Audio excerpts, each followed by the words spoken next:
Lovely viewers, 25th of October 2023. Welcome to Somalia's premier #1 station for news and updates, Dalsan TV. I'm your presenter, Abdurrahman Yusuf. Tonight, we have a lot in store for you. But first, kindly have a look at some of our top stories. President Mahmoud urges infrastructure and green energy investment at Brussels Forum. Somali Army Chief visit troops trained in Eritrea. Somalia Prime Minister and Malaysian High Commissioner discuss strengthening bilateral relations. Somali lawmakers join their 147th Interparliamentary Union Assembly in Angola. Glad to have you back. Now let's delve into our full bulletin. Somali lawmakers have joined their counterparts from around the world at the 147th Assembly of the Interparliamentary Union in Luanda, the capital of Angola. The delegation from Somalia, comprising representatives from both the lower and upper houses, is led by Abdullahi Omar Abshiro, the country's second deputy speaker.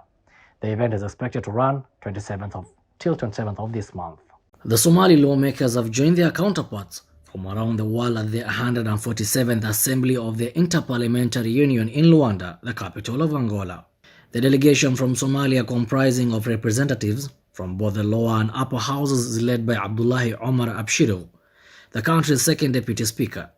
Under the theme of Parliamentary Action for Peace, Justice and Strong Institutions, this prestigious gathering, which commenced on October 23rd, will continue until October 27th. The Interparliamentary Union, established in 1889, holds the distinction of being the oldest multilateral organization consisting of 178 parliaments. With the participation of representatives from 110 parliaments anticipated, the Assembly aims to explore ways in which Parliament can enhance trust between the people and governance structures. One of the key focal points of the discussions will be the pursuit of effective, accountable, and representative public institutions. Lawmakers will deliberate on strategies to equip Parliament with necessary tools to address the numerous interconnected geopolitical, economic, and environmental challenges confronting the global community. During the discourse of the Assembly, 9 Executive Council members will be elected and several resolutions will be adopted.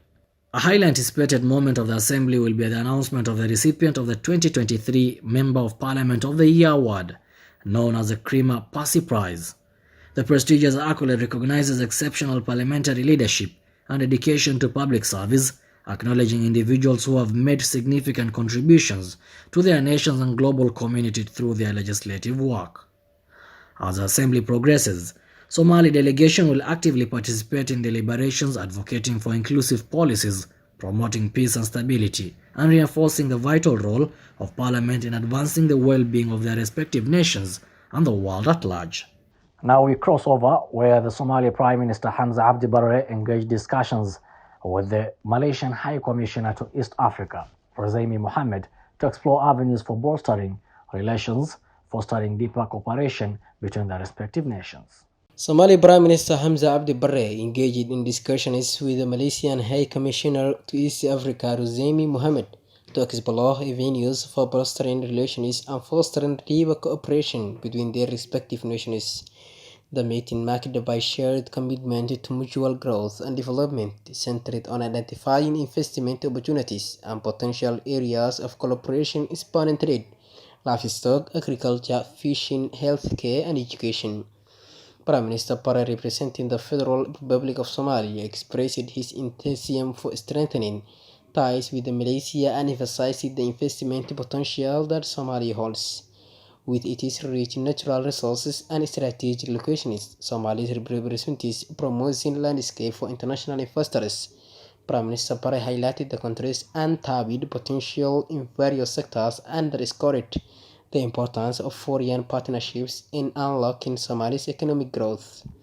With the mutual interests and goals, Somalia and Malaysia are poised to embark on a journey of collaboration that promises to yield substantial benefits for their respective societies and economics. The Somali National Army Chief Major General Ibrahim Sheikh Muhyiddin visited soldiers who recently completed training in Eritrea and were brought back to the home country.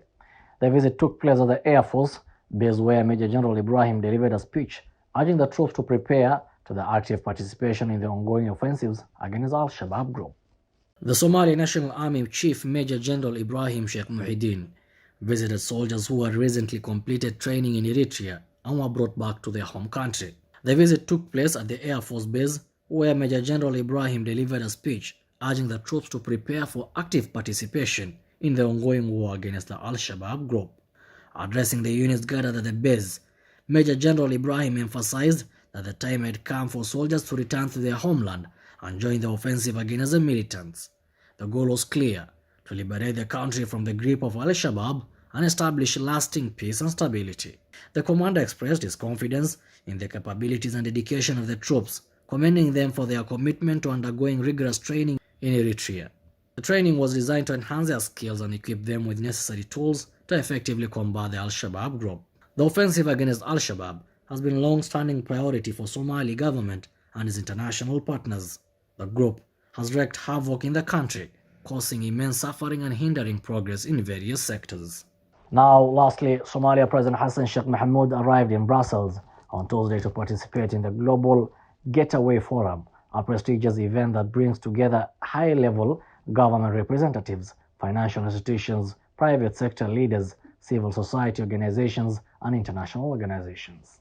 Somalia President Hassan Sheikh Mohamud arrived in Brussels on Tuesday to participate in the Global Gateway Forum, a prestigious event that brings together high-level government representatives, financial institutions, private sector leaders, civil society organizations, and international organizations. The forum, hosted by European Commission President Ursula von der Leyen, aims to promote sustainable investment and cooperation in various sectors across the globe. Under the theme of Stronger Together Through Sustainable Investment, the Global Gateway Forum will showcase the progress made in implementing the Global Gateway Strategy. This strategy represents the European Union commitment to transparent and high-quality investments in connectivity, health, education, and research systems worldwide.